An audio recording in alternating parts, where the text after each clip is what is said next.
everyone, and welcome back to Crumbs and Doilies. And today, as an extra little treat, I'm going to show you how to make one of my favourite ever treats, which is Rice Krispie squares.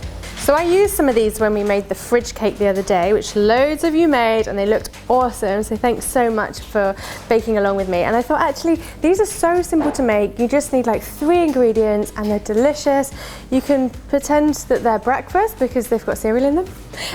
So we're going to start by getting our tin ready. I've got a little tin. I've got a 7x7 because I like these to be quite kind of tall and chunky. But if you haven't got one of these, just go for any size you've got, or a ceramic dish, or anything will work. But we just need to line it with a bit of greaseproof first. So I've got some melted butter here, and we're just going to spread that around the whole of the tin.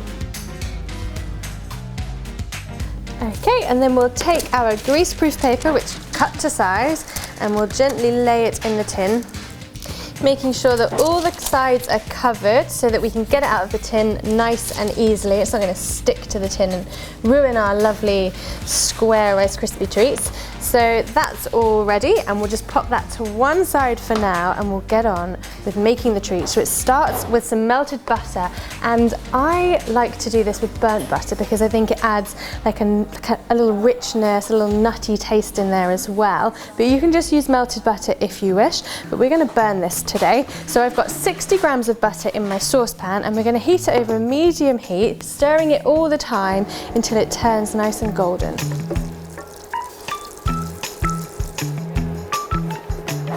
So you want to keep stirring this because it is going to catch on the bottom of the pan, and once you've got it to a lovely amber colour, you'll smell it as well. It smells incredible. We're going to take it off the heat, and we're going to add a pinch of salt. And now we're going to add 150 grams of marshmallows. I've got little white ones, but whatever marshmallows you can get hold of will do perfectly. We're going to add them into the pan, and because the pan and the butter are hot, that's going to melt this down, so you don't need to kind of worry about putting it back on the heat.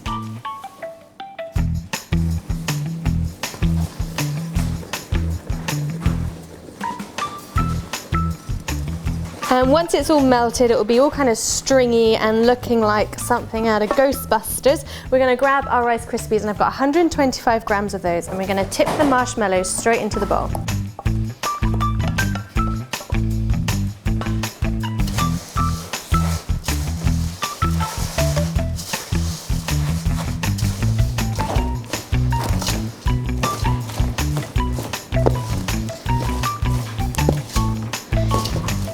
Okay, so you want to mix those until it's all nice and even, and you can leave it like this, but I'm going to add a few sprinkles. I've got about 2 tablespoons of lovely bright sprinkles. You can use whatever sprinkles you like, or anything else. You could put chocolate chips in, like pretzels, anything you like. So they're going to go in. And I'm going to add a few extra marshmallows because I quite like it when you get the little chunks of them in the little treats here. And then we'll quickly stir those in. You want to make sure not to over stir if you've got sprinkles or chocolate chips, because they'll start to melt, because obviously the marshmallow is still a little bit warm. But once you think you've got it as even as you can, we're going to tip it into our tin.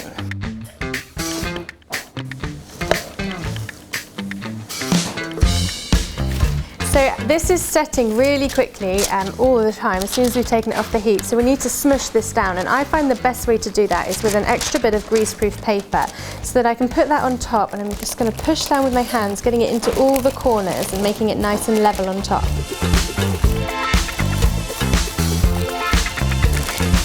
So when you've got it nice and smooth and level and it's looking like this, we just need to let it set before we can eat it, and it's not going to take very long, maybe another 10 minutes, so we'll be back then to cut it and eat it.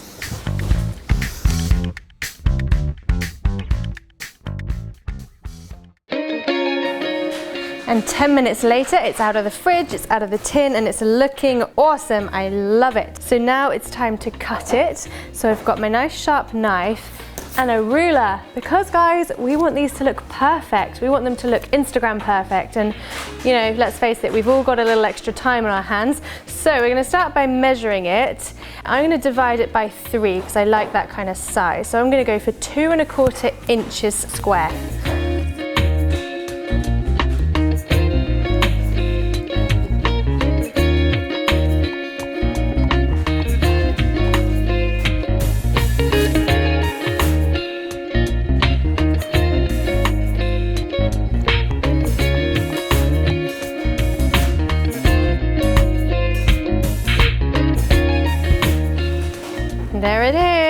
finished. It's probably the easiest, quickest thing ever to make.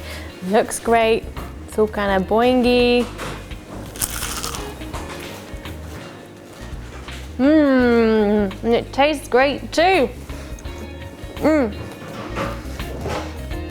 It's quite chewy.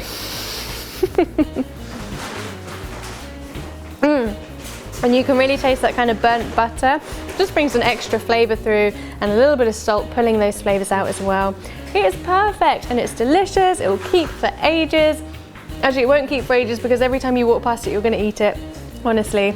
But we'll be back soon with another recipe. In the meantime, head over to CupcakeJemma.com to have a look at our kind of merch and our baking kits, which you guys are loving. Keep posting your photos on Instagram as well. Use hashtag CupcakeJemma so we can all see them, and we'll see you soon. In the meantime, I think Sam and I are going to build a house out of these because we just had that idea and I think it's great. Bye!